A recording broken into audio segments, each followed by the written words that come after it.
Doctor, I have not been bending forwards for the last 6 months. I have restricted a lot of my routine activities. I've taken a lot of bed rest. Still, I continue to suffer from severe back pain. If this sounds familiar to you, you have been told one of the most harmful myths about back pain. Let's clear this up today. Your spine is not a fragile structure, it is designed to move.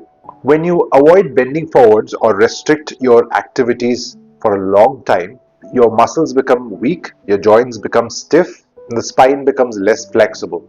Ironically, this could worsen your back pain. Think of it this way. Imagine you've sustained a fracture of your hand and your hand has been treated with a plaster. After a few weeks, when your plaster is off, your hands would feel stiff, weak, and difficult to move.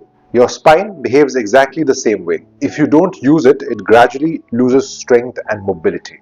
Same is the case with prolonged bed rest. While a few days of bed rest is fine when you're suffering from severe pain in the back, but prolonged periods of bed rest would cause weakening of the muscles around your back and your abdomen. So, what should you do instead? You should stay active, keep moving within comfortable limits, walk regularly. There's no harm in bending forwards gently. Of course, you should avoid bending forwards and lifting heavy weights.